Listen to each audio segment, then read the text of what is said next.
Daniel Penny just moonwalked his way out of court with a not guilty verdict, proving that sometimes you've gotta beat it before chaos strikes. When Jordan Neely turned a subway ride into a thriller from hell, Penny stepped in, making sure no one had to wonder if Annie was okay. While some tried to paint this as a black or white case, the jury decided Penny wasn't bad, just a man who stopped the kind of danger that didn't care if you were wrong or right. Turns out the only smooth criminal was the prosecution for bringing the case against Daniel Penny in the first place. Now, with all of those fucking puns out of the way, let's address the moron on the train. Neely wasn't some innocent Michael Jackson impersonator moonwalking into people's hearts. The guy was more like the fucking Joker. Chaotic, unpredictable, and scaring the absolute shit out of everyone in his path. Sounds like the Joker! With over 40 arrests under his belt, including one for sucker punching an elderly woman. Drop dead, you spiteful old hag! This wasn't a man that was down on his luck. This was a dude who made being unhinged his full-time job. If subway Darwinism was a fucking sport, he was its reigning champion. And then let's talk about the dipshit's dad, Andre Zachary, who stormed out of the courtroom sobbing like he just found out that the will didn't include him.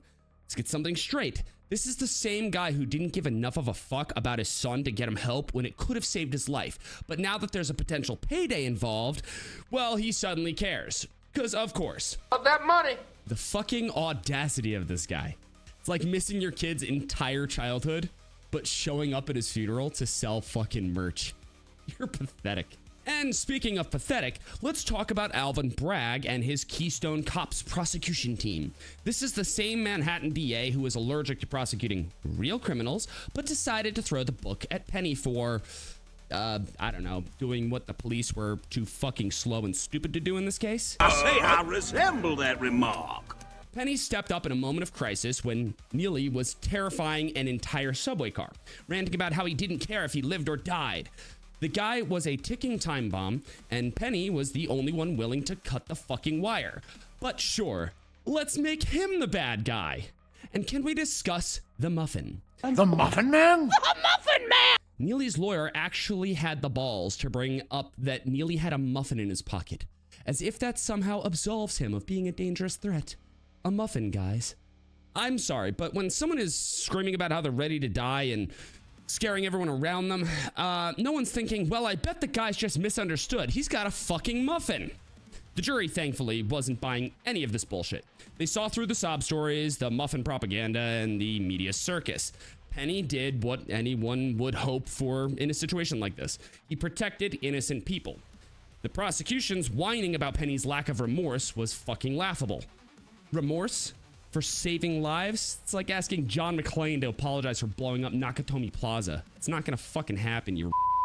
And those protesters chanting, "No justice, no peace." Newsflash, you fucking morons.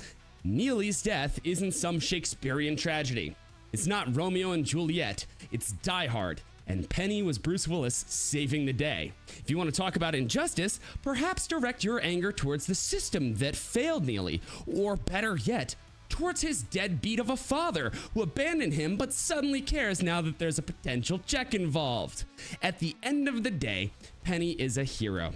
The jury got it right, and if you're still mad about the verdict, maybe take a hard look at where the real blame lies, because it sure as hell isn't on the Marine who stepped up when no one else would.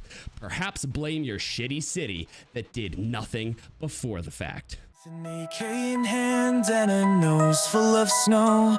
This holiday massacre's ready to blow.